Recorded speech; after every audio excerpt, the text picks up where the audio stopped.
बहुत बहुत धन्यवाद रोहित जी। जी सर। और सबसे पहले मैं वीणा पाणी माँ शारदे को प्रणाम करता हूँ, इस पावन मंच को प्रणाम करता हूँ, आप सबको प्रणाम करता हूँ। और मंच पर उपस्थित हमारे अतिथियों से मैं आशीर्वाद चाहता हूँ कि मेरे काव्य पाठ में ऐसी कोई त्रुटि ना हो कि मैं इस मंच की गरिमा को कम करूँ। आपके आशीर्वाद से मैं अपने काव्य पाठ की शुरुआत करूँगा। सबसे पहले 4 पंक्तियों से ईश्वर को याद करूँगा कि गीत गजलों की जान बन जाऊं। वाह वाह।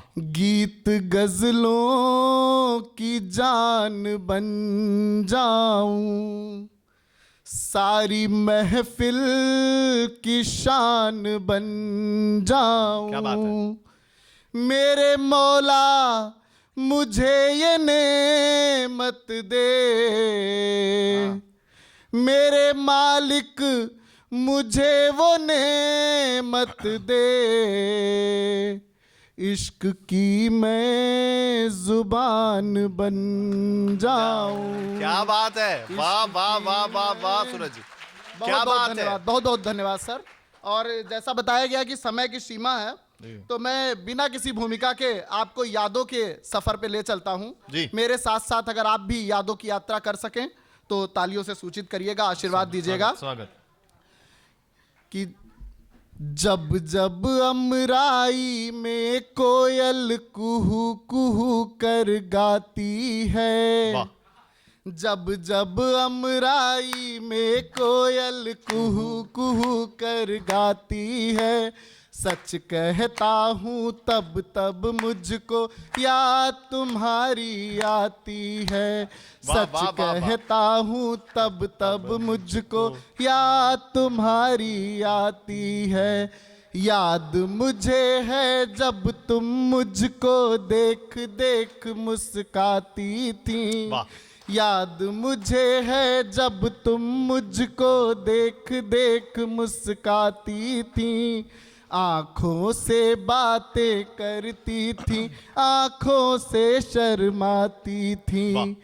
अब भी मेरी बगिया में जब कली कोई खिल जाती है, अब भी मेरी बगिया में जब कली कोई मुस्काती है, सच कहता हूँ तब तब मुझको याद तुम्हारी आती है। सच कहता हूँ तब तब मुझको याद तुम्हारी आती है। याद मुझे है तुमको ना देखूं तो दिल घबराता था, याद मुझे है तुमको ना देखूं तो दिल घबराता था। जो तुमको अच्छा लगता वो मेरे दिल को भाता था, जो तुमको अच्छा लगता वो मेरे दिल को भाता था। अब भी घबराहट में दिल की धड़कन जब बढ़ जाती है, अब भी घबराहट में दिल की धड़कन जब बढ़ जाती है, सच कहता हूँ तब तब मुझको याद तुम्हारी आती है। और गीत की अगली पंक्तियां हैं कि याद मुझे है सदा तुम्हारे सपनों में खोए रहना, याद मुझे है सदा तुम्हारे सपनों में खोए रहना। बिस्तर पर करवट लेकर जागे जागे सोए रहना, बिस्तर पर करवट लेकर जागे जागे सोए रहना। अब भी रातों में जब जब ये निंदिया मुझे सताती है, अब भी रातों में जब जब ये निंदिया मुझे सताती है, सच कहता हूँ तब तब मुझको याद तुम्हारी आती है। सच कहता हूँ तब तब मुझको याद तुम्हारी आती है। बहुत बहुत धन्यवाद, बहुत बहुत धन्यवाद। और मैं बहुत संक्षेप में एक गीत और निवेदन करना चाहूँगा। स्वागत है। और इस गीत की भूमिका में इतना कहना चाहूँगा कि भारत देश का एक सैनिक है जो सीमा पर शहीद हो गया है और उसका शव उसके घर आ रहा है, और उसकी माँ जिसने उसको हमेशा दुआएं दी हैं कि बेटा खूब बड़े हो, खूब नाम कमाओ, और वो जब अपने बेटे का शव देखती है तो बिलक बिलक कर रो पड़ती है। तो वो उस शहीद का शव अपनी माँ से क्या संवाद करता है, ये मेरे इस गीत का विषय है। आशा है आप तक पहुँचेगा, और अगर आप तक मैं पहुँचाने में सफल रहा तो मैं अपने काव्य पाठ को सफल मानूंगा। जी। कि भारत माँ की इस मिट्टी का हर कर्ज चुका कर आया हूँ, भारत माँ की इस मिट्टी का हर कर्ज चुका कर आया हूँ। क्यों रोती है माँ खुश हो जा, मैं नाम कमा कर आया हूँ। क्यों रोती है माँ खुश हो जा, मैं नाम कमा कर आया हूँ। देखो माँ मुझे विदा करने, देखो माँ मुझे विदा करने, ये भीड़ उमड़ कर आई है।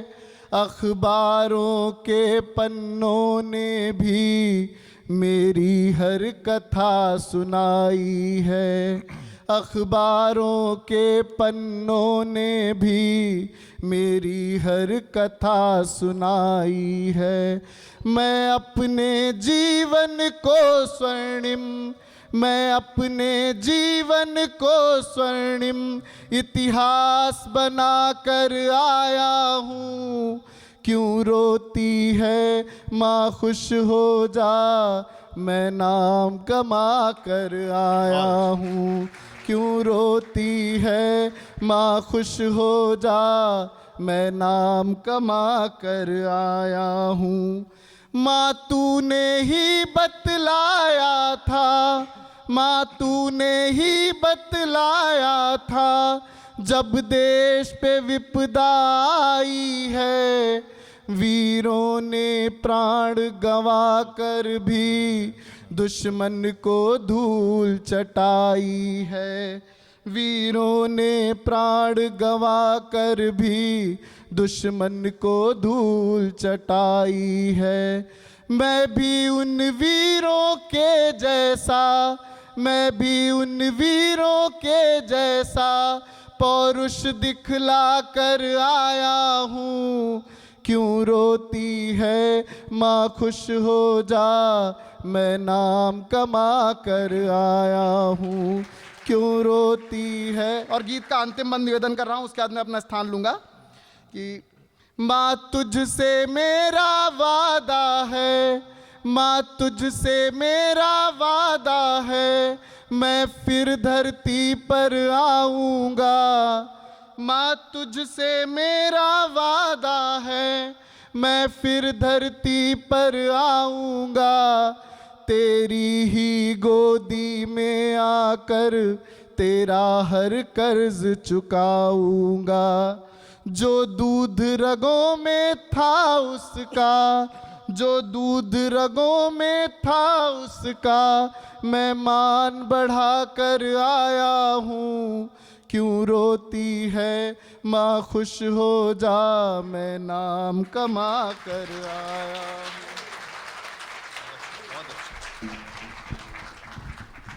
गीत और उसके बाद देशभक्ति के गीत से इन्होंने समापन किया।